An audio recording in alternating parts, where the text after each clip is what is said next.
Hello दोस्तों, नमस्कार। स्वागत है आपका हमारे यूट्यूब चैनल पे। आज हम बात करेंगे केवाईसी की। दोस्तों, अगर आप बैंक प्रमोशन एग्जाम देने जा रहे हैं या पेपर में बैठने वाले हैं प्रमोशन एग्जाम के, या जीआईबी का भी पेपर देने जा रहे हैं, तो ये इम्पोर्टेंट आपके लिए काफ़ी हो जाएगा, क्योंकि नो योर कस्टमर केवाईसी के बारे में जानना आपके लिए बहुत जरूरी है। क्योंकि अभी प्रथमा यूपी ग्रामीण बैंक में जो पेपर आया था, अभी हाल ही में हुआ था, उसमें 2 क्वेश्चन यहाँ के आए हुए थे।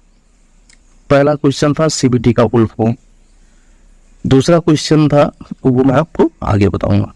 तो चलिए शुरुआत करते हैं केवाईसी, क्योंकि वैसे तो हर कोई जानता है केवाईसी के बारे में, लेकिन ज़्यादा जानकारी होना के लिए ज़रूरी है, क्योंकि प्रमोशन जो पेपर होगा उसके आधार पे ये ज़रूरी है कि आप ज़्यादा से ज़्यादा चीज़ को जानें।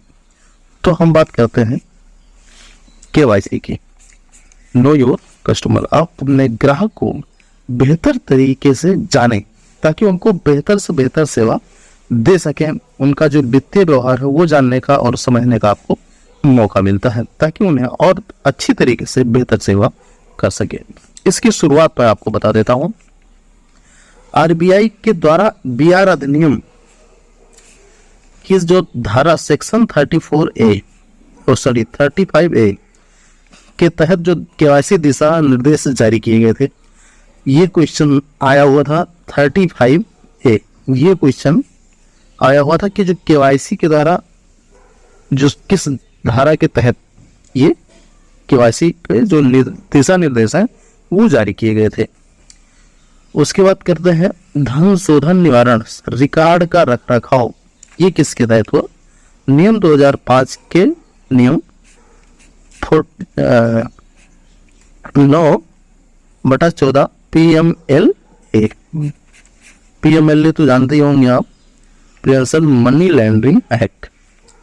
इसकी सिफारिश कौन किया था केवाईसी की, ये जानना भी आपके लिए बहुत जरूरी है। तो इसका आप पहले जान लीजिए। FATF का full form financial action task force, इन्होंने सिफारिश की थी। जो वित्तीय गतिविधि कार्य दल, जिसको हिंदी में कहते हैं फाइनेंशियल एक्शन टास्क फोर्स, ये फुल फॉर्म जरूर याद कर लीजिएगा। ये है PMLA, prevention of money laundering. इन सारे सिफारिश के बावजूद इनको रोकने के लिए ये नियम बनाए गए थे 2005 के तहत, और जो गाइडलाइंस है केवाईसी के लिए जारी कर दिए गए थे। अब इनका उद्देश्य क्या था कि हम केवाईसी कंप्लीट करके क्या करेंगे? तो पहली चीज है एंटी मनी लॉन्ड्रिंग, जिसको काला धन कहते हैं।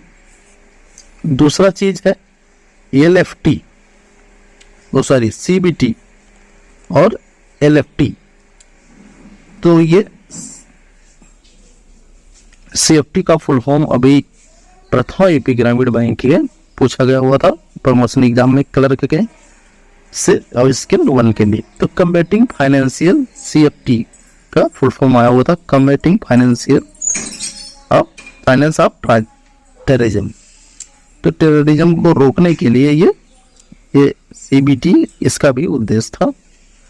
और अपने कस्टमर को समझें, टू अंडरस्टैंड देयर कस्टमर और अवॉइड रिस्क इन फ्यूचर, आपको जोखिम ना हो भविष्य में। इसके लिए ये सारी चीजों का उद्देश्य था कि केवाईसी को लाना और इन सारी चीजों को रोकना। अब हम एलिमेंट की बात करेंगे केवाईसी का।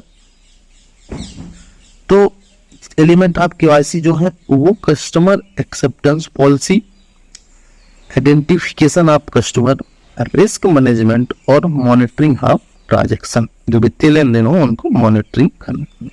तो इन सारे जो एलिमेंट हैं ये आपको याद करने हैं, क्योंकि ये ऐसे हैं जो एक केवाईसी का जीआईबी के एग्जाम में ये पूछा गया था कि एलिमेंट ऑफ केवाईसी क्या क्या है।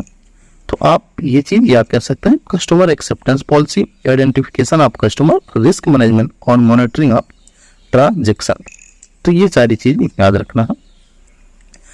इनकम टैक्स अधिनियम 114B के अनुसार पैन की आवश्यकता अगर है तो आप लगाइए, अगर नहीं है तो उसकी जगह पर फॉर्म 60, ये ज़्यादातर बैंक में लोग यूज करते हैं, बहुत नॉर्मल सी चीज़ है फॉर्म 60। और पैन कार्ड। अब डॉक्यूमेंट क्या क्या लगेंगे अगर आपके खाता ओपन करा जाते हैं, अकाउंट अगर आप ओपन कराने जाते हैं या ओपन करते हैं किसी का, तो क्या क्या आपको लेना पड़ेगा। पहली चीज तो फोटोग्राफ आपको लेनी पड़ेगी, प्रूफ ऑफ आइडेंटिफिकेशन लेना पड़ेगा और प्रूफ ऑफ एड्रेस, पते का पहचान पत्र, फोटो का पहचान पत्र करने के लिए, और लेटेस्ट फोटोग्राफ होना चाहिए, नहीं बहुत कि पुराना लगा दें ताकि दिक्कत हो। अब एड्रेस प्रूफ के लिए क्या क्या चाहिए, pan card, passport, DL, voter ID, Aadhaar card और मनरेगा कार्ड। ये वोटर कार्ड है, तो ये चीज एड्रेस प्रूफ के लिए आपको लगाना पड़ेगा। वहीं पर हम बात करते हैं कि अगर आपके पास एड्रेस प्रूफ नहीं है, कई लोग का ये सवाल रहता है कि अगर आपके पास एड्रेस प्रूफ नहीं है तो क्या मैं खाता नहीं खुलवा सकता। सिंपल सा तरीका है, फोटोग्राफ तो लग जाएगा, कोई दिक्कत नहीं है, एड्रेस प्रूफ होगा नहीं। तो इसके लिए स्मॉल अकाउंट, जिसको BSBD अकाउंट कहते हैं, आप खोल सकते हैं। इसमें जो मैक्सिमम बैलेंस होगा वो 50,000 तक होगा। आप अधिकतम इसमें जो जमा कर सकते हैं एक साल में 1 लाख रुपए जमा कर सकते हैं, और अधिकतम एक महीने में 10,000 रुपए का आप लेन देन कर सकते हैं। अधिकतम जो निकासी होगी वो 4 बार होगी, मैक्सिमम आप 4 बार से ज्यादा लेन देन नहीं कर सकते हैं। आईडी और पते का प्रमाण पत्र, एड्रेस प्रूफ और एड्रेस आईडी जो होगी वो 12 महीने के अंदर आपको प्रस्तुत करना पड़ेगा बैंक में।